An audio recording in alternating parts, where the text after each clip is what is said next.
कुत्ते को घी हजम नहीं होता, इसीलिए इन लोगों को सौगात मोदी हजम नहीं हो रही। इस वक्फ बोर्ड का या इस वक्फ बिल का हम तो समर्थन करते हैं और वक्फ बोर्ड को चाहते हैं कि जिस तरीके से विकास की बात हो सके मुस्लिम समाज की, वो करी जाए। सीए का कानून नहीं पता था, प्रदर्शन करना है जी। एनआरसी आया नहीं था, प्रदर्शन करना जी। वक्फ बोर्ड आ रहा है, पढ़ा नहीं, प्रदर्शन करना है। पत्थर चलाने वाले बेचारे जब घर से उठाए जाते हैं, उनका परिवार भुगत रहा होता है सालों साल, 20 साल, और ये नेता चमका के निकल जाते हैं। हर दंगे से एक नेता कैसे आ जाता है? इंडियन मुस्लिम इस वक्त सिर्फ और सिर्फ अपने स्वार्थ की राजनीति की तरफ ध्यान दे रहा है कि जो मेरे हक की बात करेगा, जो मेरी एजुकेशन की बात करेगा, जो मेरे विकास की बात करेगा, चाहे वो आप उसको कितना खिलाने की चेष्टा कर लें, कितना भी बरगलाने की कोशिश कर लें, ये YM का जो यादव और मुल्ला का जो आप एक कैटेगरी बना दी गई है, इसको इस बार डिस्ट्रॉय किया जाएगा और इसको डिस्ट्रॉय करने का काम मुसलमान, बिहार का मुसलमान स्टार्ट करने वाला है। लालू प्रसाद यादव पर जब चारा घोटाला हुआ तो ज़बरदस्ती उसको मुख्यमंत्री बनाया गया था। ये सब बच्चा जानता है, उनको अपना नाम नहीं लिखना आता। अगर नीतीश कुमार जी ने ये आदर के अंदर कह दिया कि इनको कछु नहीं आता है, तो कछु भी नहीं आता बाबू। कुछ बुद्धिजीवी ऐसे भी हैं हमारे जो कि लोगों को समझाने का काम कर रहे हैं, मुस्लिम कम्युनिटी को आगे लाने का काम कर रहे हैं, लेकिन आज भी कुछ चाटुकार मुसलमान भी ऐसे हैं जो कि आज भी उन नेताओं के लोभ में, उनके लाभ में पूरा साथ देते हैं और अपनी जेब को गर्म करते हैं। असदुद्दीन ओवैसी ने एक बयान दिया, कहा कि अगर नीतीश कुमार या चंद्रबाबू नायडू वक्फ बिल का समर्थन करते हैं तो जब तक भारत में मुसलमान रहेगा तब तक इन दो पार्टियों को याद किया जाएगा और हमेशा मुसलमान याद रखेगा। देखिए, वक्फ बिल जो 1994-95 के अंदर ही खड़ा किया गया, उससे पहले जो भी बातें हैं, ठीक है, वक्फ बिल आखिर है क्या? सबसे पहली बात तो ये सवाल है जी, मैं जानना चाहूँगा वक्फ बिल है क्या? आखिर ये क्या चीज़ है? हमारे पूर्वज कहते हैं, हमारे जो बड़े हैं, कि जो लोग यहाँ से निस्तारण हो गए, जो बंटवारा हुआ, XYZ जो कुछ भी हुआ, जो प्रॉपर्टियाँ उनकी थी वो वक्फ में शामिल कर दी गई, ठीक है। इसके अंदर मुसलमानों का हिसाब किताब यानी कि मुसलमानों के लिए रहा।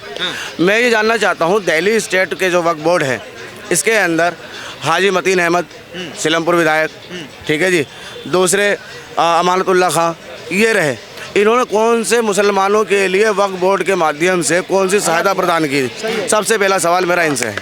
क्योंकि मैं दिल्ली का हूँ, इसलिए दिल्ली की बात करूँगा। उसके बाद आता हूँ फिर मैं राष्ट्र के ऊपर। राष्ट्र के अंदर जो हमारे 32 ज़िले हैं, 32 स्टेट हैं, 32 स्टेट के अंदर all India personal law board जो है हमारा, या जो वक्फ बोर्ड है, इसने कितने मुसलमान लोगों को उद्धार किया, उनका निराधार किया? जब मुझे बस इतना बता दें, इनके पास 0/0 का रिकॉर्ड है। इनके पास कोई भी ऐसा नहीं है कौन सी इनको विधवा का इन्होंने सपोर्ट किया, कौन से इन्होंने क्या कहते हैं यतीम बच्चों के लिए सहायता प्रदान की, कोई रिकॉर्ड इनके पास अवेलेबल नहीं है। सिर्फ दिल्ली के अंदर एक कथाकथित बच्चा घर इन्होंने दरियागंज में तैयार कर रखा है और उसके अलावा ये कोई प्रॉफिट, कोई फ़ायदा ये प्रोवाइड नहीं कराते हैं। हत्ता कि मैंने खुद अमानतुल्लाह खान के माध्यम से बहुत कोशिश की कि कुछ बेवाओं को सपोर्ट दिलवाई जा सके, लेकिन उनके जो है पत्राचार के माध्यम से उनसे बातचीत भी करी, लेकिन उन्होंने उसको रिजेक्ट ही किया हर बार और कभी कोई फ़ायदा नहीं हुआ। इसलिए इस वक्फ बोर्ड का या इस वक्फ बिल का हम तो समर्थन करते हैं और वक्फ बोर्ड को चाहते हैं कि जिस तरीके से विकास की बात हो सके मुस्लिम समाज की, वो करी जाए। अच्छा, देखिए, इन्होंने तो वक्फ का समर्थन कर दिया और बिहार में धरना प्रदर्शन हुआ तो लालू यादव के बेटे तेजस्वी यादव ने कह दिया है कि यहाँ आने के लिए आप सभी का धन्यवाद और इस बिल को पास नहीं होने देंगे, और बिहार में होने वाले चुनाव हैं, इत्यार पार्टी भी दी जा रही है, तो मुस्लिम संगठन के नेता। देखिए, सबसे पहली बात, भाई साहब ने एक बात बोली कि मैं दिल्ली से हूँ तो दिल्ली के वक्फ बोर्ड पे चर्चा करना चाहूँगा। सीलमपुर के विधायक की बात की और अमतुल्ला खान की बात की कि उन्होंने उस ज़मीन को आम मुसलमानों के लिए यूज़ नहीं किया। गलत जवाब दे रहे, उन्होंने यूज़ किया। बांग्लादेशी और रोहिंग्या मुसलमानों को वहाँ पालने का काम किया, ठीक है। अब सुनिए, सुन लीजिए, उस मुसलमान है, बांग्लादेश का मुसलमान यहाँ नहीं आएगा, ठीक है, ये भारत है सर। आएगा तो तोड़ के फेंक देंगे, ठीक है, साफ सीधी बात। मैं उस मुसलमान की बात कर रहा हूँ जो हमारा है, जो हमारे देश का है। अब्दुल कलाम, बीर हामिद, इंडियन आर्मी का अफजल खान, वो हमारा भाई है। पर औरंगजेब बनने वाला हमारा थोड़ी ना भाई हो जाएगा। बाबर की सोच वाला हमारा भाई थोड़ी ना बन जाएगा। भाई वही होगा जो देश से बात करेगा, ठीक है। दूसरा, इन्होंने एक सही बात कही कि वक्फ बोर्ड जो नरेंद्र मोदी ला रहे हैं उसमें कोई भी दिक्कत नहीं है। ये सारे के सारे जो कुनबे पाले जा रहे हैं बिहार बिहार के पूर्व उप मुख्यमंत्री तेजस्वी यादव क्यों बोल रहे, पता क्यों? सत्ता से बाहर है, उनको पता है कि उनको वोट चाहिए और वोट के लिए कहीं ना कहीं वो जो भी कर सकते हैं। अगर बिहार को जलाना पड़े, बिहार को तोड़ना पड़े, तो वो किसी भी आतंकवादी से हाथ मिला सकते हैं। प्रदर्शन करना सही है, पर जायज प्रदर्शन करना सही होता है। आपको पता नहीं है, आप वहाँ कूद जाते हो प्रदर्शन करने के लिए। सीए का कानून नहीं पता था, प्रदर्शन करना है जी। एनआरसी आया नहीं था, प्रदर्शन करना जी। वक्त वोट आ रहा है, पढ़ा नहीं, प्रदर्शन करना है। इस देश में कहीं ना कहीं अखिलेश यादव, मुलायम सिंह यादव या राहुल गांधी, लालू यादव, इन लोगों ने मुसलमानों को हमेशा भड़काया। और भड़काया क्यों? क्योंकि ये बस पंचर लगाते रहे, उस तरह लगाते रहे। और पढ़ा लिखा भी है सर, पढ़ा लिखा है, पर कितने % पढ़ा लिखा है? आज देश के मुसलमानों को नरेंद्र मोदी कहते हैं एक हाथ में कुरान, एक हाथ में कंप्यूटर कहते हैं, बिल्कुल कहते हैं। बिल्कुल। इससे पहले नारा था, इससे पहले कोई सरकार नारा लगाती थी? इससे पहले नारा था एक हाथ में कुरान, एक हाथ में पत्थर, जो कश्मीर में दिखता था हमें रोज। ठीक है ना, अपनी समझ लिए एक और चाहिए 72।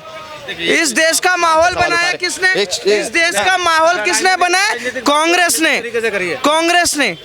राजनीतिक में मैं बात कर रहा हूँ। जिस इस्लाम को खूबसूरती तरीके से आपको मुसलमानों को परोसना चाहिए, पढ़ाना चाहिए, आप उसको कट्टरता की तरफ ले जा रहे थे। सऊदी अरब में सुनिए, कुमार ने क्या किया है मैं बिहार में? एक सेकंड, आप एक बात बताइए, आप रोजा रखते हैं, आपको इख्तियार है ना इख्तियार पार्टी देने का जो रोजा रखता है, लेकिन ये इस्लाम को भी बेधर्म कर रहे हैं ये गंदे नेता, और मुस्लिम उसके बहकावे में है। भाई साहब, आप ना रोजा रखते हो, आप इख्तियार पार्टी दे रहे हो और दिन भर खा रहे हो दबा के और लोगों को बुला रहे हो। ये कौन सा इख्तियार पार्टी है भाई? रोजा पूरा दिन निर्जल, कहते हैं थूक भी अंदर नहीं निकलना, रोजे का मतलब होता है रोजा। आप सुन लोगे ना, आम आदमी सोचता है कि भाई कितना टफ होता है, उस चीज पे रखने के बाद इख्तियार पार्टी देने का हक उसको होता है, लेकिन ये नेता दे रहे हैं और ये पहुंच रहे हैं और ये टोपी लगा के बहरूपिया वाला काम कर रहे हैं और ठगे जा रहे हैं। इनको ये पता है, ये जब देश आजाद हुआ था, समृद्ध था मुसलमान, बहुत अच्छी स्थिति में था, लेकिन इन्होंने ध्रुवीकरण और तुष्टीकरण के चक्कर में आज उनको पंचर और छोटे छोटे कामों में घुसेड़ दिया। शिक्षा देने का काम कभी नहीं किया, मदरसे को प्रोत्साहन देते रहे, मौलानाओं को बार बार भड़काते रहे कि भैया तुम अपने यहाँ से जहर उगलो। जब ये मस्जिद में पहुंचे और इनको भड़का के ले आओ, इन गरीब आदमी को उठा के पत्थर के लिए, सुनो पत्थर क्यों चला रहे हैं? पत्थर चलाने भड़काने के ताले भाई, पत्रकार पूरा सुनना पड़ेगा। पत्थर चलाने वाले बेचारे जब घर से उठाए जाते हैं, उनका परिवार भुगत रहा होता है सालों साल, 20 साल, और ये नेता चमका के निकल जाते हैं। हर दंगे से एक नेता कैसे आ जाता है? यहाँ पे जो दंगा हुआ था दिल्ली का, कौन था? अहमदुल्ला खां, वो अपनी राजनीति चमका गया, और जो बंद है जेलों में वो बेचारे घर के दर दर भटक रहे हैं, उनके बच्चे वहां चले गए, उनकी आर्थिक स्थिति टूट गई। नेता ने क्या दिया उसको? उसने अपनी नेतागिरी चमकाई। अभी जो यहाँ पे हुआ है नागपुर में, उसमें कौन था? फरीम खान। आज फरीम खान अपनी राजनीति चमका रहा, लेकिन वो जो 100 लोग डिटेन करके अंदर गए हैं, जिनकी 10-10 साल की सजा काटे, उनका परिवार किस स्थिति में पहुंचेगा? वो फिर हो गए अपाहिज, और फिर ये क्या करेंगे? उनके आगे रोटी डालेंगे, उनको गरीब रखेंगे, उनको शिक्षित रखेंगे। बिहार में नीतीश कुमार ने ऐसा नहीं किया क्या? बिहार मुसलमानों का विकास, मैं कह रहा हूँ, जो तुष्टीकरण की राजनीति करता है। योगी बाबा डंके की चोट पे बोल रहे हैं 8 लाख मुसलमान है यूपी में, 8 साल से बैठे हुए हैं। आज तक मुसलमान को उन्होंने शिक्षित किया, हर वेलफेयर स्कीमें पहुंचाई, धर्म के नाम पे तो नहीं दी कोई स्कीम। आज देख लो, जो भी ये वेलफेयर स्कीम है उनमें अव्वल नंबर पे सबसे आगे है। लेकिन ये कैसे हुआ? मुसलमान जो सबसे समृद्ध था, यहाँ से लेके पाकिस्तान तक, पाकिस्तान में बनिए थे तब तक पाकिस्तान बड़ा धनी था। जैसे बनियों को उन्होंने कन्वर्ट किया और भगाना शुरू किया, बनियों ने खाली किया जगह, आज देख लो भीख मांग रहा कटोरा लेके। सर आऊँगा वहाँ पे, मैं जानना चाहूँगा, जैसे बिहार में ना जातीय समीकरण पे चुनाव होता था, जाति अगर भूमियार है, पांडे हैं और अन्य जो जाति हैं, उनका समीकरण से चुनाव होता था, मगर इस बार देखा जाए तो रोजे की पार्टी देने में लगे हुए हैं सारे नेता। तो इस बार क्या YM पे चुनाव होगा, यादव एंड मुस्लिम समीकरण पे? देखिए, मैं आपको सिर्फ चंद शब्दों में स्पष्ट कर दूंगा कि इस बार चुनाव कैसे होने वाला है। इंडियन मुस्लिम इस वक्त सिर्फ और सिर्फ अपने स्वार्थ की राजनीति की तरफ ध्यान दे रहा है कि जो मेरे हक की बात करेगा, जो मेरी एजुकेशन की बात करेगा, जो मेरे विकास की बात करेगा, चाहे वो आप उसको कितना खिलाने की चेष्टा कर लें, कितना भी बरगलाने की कोशिश कर लें, ये YM का जो यादव और मुल्ला का जो आप एक कैटेगरी बना दी गई है, इसको इस बार डिस्ट्रॉय किया जाएगा। और इसको डिस्ट्रॉय करने का काम मुसलमान, बिहार का मुसलमान स्टार्ट करने वाला है और ये बिल्कुल करेगा। और इस बार नीतीश कुमार जी को और भी अच्छे तरीके से अच्छे बहुमत के साथ मुख्यमंत्री दोबारा से बनाया नीतीश जाएगा। कुमार ही बनेंगे। जी बिल्कुल बने। नीतीश कुमार देखा जाए अभी राष्ट्रगान का अपमान करते हुए दिखे, वो अभी हाँ हिल रहे थे जब राष्ट्रगान हो रहा था। उससे पहले अभी ये कहा जाए राबड़ी देवी का अपमान कर दिया, उन्हें कछु नहीं आता है इनको। ठीक है, एक मिनट देखिए, एक मिनट, राष्ट्रगान का अपमान के वो हिल गए, ठीक है। राष्ट्रगान का अपमान करता तो राहुल गांधी उठा भी नहीं था, फिर भी तो राष्ट्र नेता बना बैठा है, तब भी तो विपक्ष का नेता बना बैठा है, वो तो खड़ा भी नहीं हुआ कुर्सी पे से, बात मानेंगे। अच्छा, और राबड़ी देवी को अपना नाम नहीं लिखना आता भाई। हाँ, ये हकीकत है। लालू प्रसाद यादव पे जब चारा घोटाला हुआ तो ज़बरदस्ती उसको मुख्यमंत्री बनाया गया था, ये सब बच्चा जानता है, उनको अपना नाम नहीं लिखना आता। अगर नीतीश कुमार जी ने ये आदर के अंदर कह दिया कि इनको कछु नहीं आता है, तो कछु भी नहीं आता बाबू, समझो तो सही आप। वो सत्य बोले है। अच्छा। कोई उसमें सत्य की कोई वो नहीं है। 10 बच्चे पैदा किए, उनको भरण पालन पोषण में एक महिला की जिंदगी घरेलू बन के रह जाती है, लेकिन वो अच्छे कहते हैं ना राजशाही परिवार में थी। लालू प्रसाद समृद्ध थे, पीडीए और गरीबों की छाती पे रख के पहुंचे थे वहां पे। उन्होंने देखो अपना साम्राज्य बनाया, जाते जाते ताज जो है इनको दे गए, मुख्यमंत्री का तबका लग गया। आप बताओ उनपे क्या क्रेडिबिलिटी। यादव मुख्यमंत्री बनेंगे इस बार? हाँ, 9वीं फेल है ना। लालू यादव ने डंके की चोट पे बोला ये चीज। जी, उनके काडर के अंदर कोई शिक्षित नहीं है ना। 9वीं फेल क्यों? क्योंकि उनके बेटे हैं, सोने के चम्मच पैदा लेके पैदा हुए हैं, प्राइवेट जेटों में घूमे हैं, बाहर गए हैं, दुनिया देखी है। गरीब आदमी वो वहीं का वहीं है गरीब। आज उसको लचर और ढांचा देने वाले बिहार के मुख्यमंत्री लालू प्रसाद ही हैं। आज बिहार नहीं खड़ा हो पा रहा है, वो लालू प्रसाद की वजह से है। आज देख लो वहाँ पे रोड नेटवर्क नंबर 1 हो रहा है, सारी सुख सुविधाएं 1800 गाँवों में बिजली पहुंचा दी। नहीं थी ना, लालू यादव लंटेन राज लेके बैठे थे, चरवाहा स्कूल खोल के बैठे थे। आज वहाँ यूनिवर्सिटी टॉप पे है, आज वहाँ पढ़ाई के लेवल रेशो बढ़ गया, इकोनॉमी पर बंदा कैपिटल इनकम बढ़ गई। ये किस लिए बढ़ी? अगर लालू प्रसाद के 9वीं फेल आ जाएंगे तो फिर वहीं ले जाएंगे, क्योंकि उनके बाप का देख लिया लोगों ने। महागठबंधन की मीटिंग हुई है और राहुल गांधी ने बोल दिया है कि अगर मिलके चुनाव नहीं लड़े तो बीजेपी को फायदा पहुंचेगा। तो अखिलेश यादव, वो राहुल गांधी और अखिलेश यादव और जो अन्य दल हैं, क्या भूमिका निभाने वाले हैं? देखो, मैं आपको एक सत्य घटना बता देता हूँ। इस महागठबंधन की जो मीटिंग हुई उसको लेकर के एक साहूकार के यहाँ चोरी करने के लिए गैंग आता है, चोरी करने के लिए, डाका डालने के लिए। ये महागठबंधन वो है। ये देश की जो हमारा भारत देश है और इसके ऊपर जो माननीय प्रधानमंत्री श्री नरेंद्र मोदी जी इस वक्त विराजमान हैं, और जो नीतियाँ लेकर के, जो योजनाएं लेकर के, जो इसके अंदर वो YM PDA वगैरह को नहीं ले रहे, वो कह रहे हैं कि मेरा देश मेरे नागरिक के अंदर ना वो हिंदू है, ना वो मुसलमान है, ना वो सिख है, ना वो ईसाई है, ना वो जैन है, ना वो पारसी है, कोई नहीं है, नागरिक है। उनकी नज़र में सब बराबर है। तभी तो लाए मुसलमानों के लिए सौगात है मोदी। नहीं, ये लोग लाए हैं एक बात पे। मगर एक कहा जाए कि मैं बता दूं आपको, जिस तरीके से मैं देखो अब शब्द का इस्तेमाल करने वाला हूँ, उसके लिए मैं पहले ही क्षमा चाहता हूँ। कुत्ते को घी हजम नहीं होता, इसीलिए इन लोगों को सौगात मोदी हजम नहीं हो रही।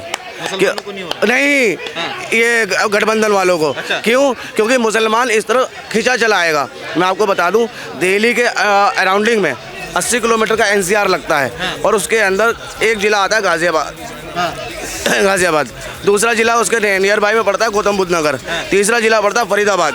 ठीक है, अराउंडिंग में बता रहा हूँ मैं आपको।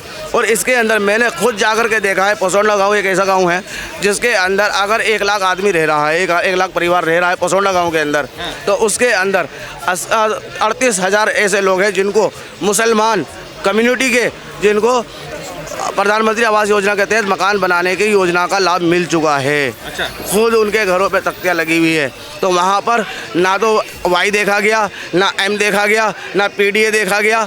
ठीक है, वहाँ देखा गया भारतीय नागरिक वो जो संविधान को पूजे, ना भारतीय नागरिक वो जो माननीय प्रधानमंत्री को प्रधानमंत्री कहे, भारतीय नागरिक वो जो देश के कानून का पालन करते हुए अपने देश के विकास और उसके उन्नति की बात करता हो। मगर मैं आपसे जानना चाहूँगा, एक एजेंडा फैलाया जाता है कि नरेंद्र मोदी मुसलमानों के लिए बहुत घातक है।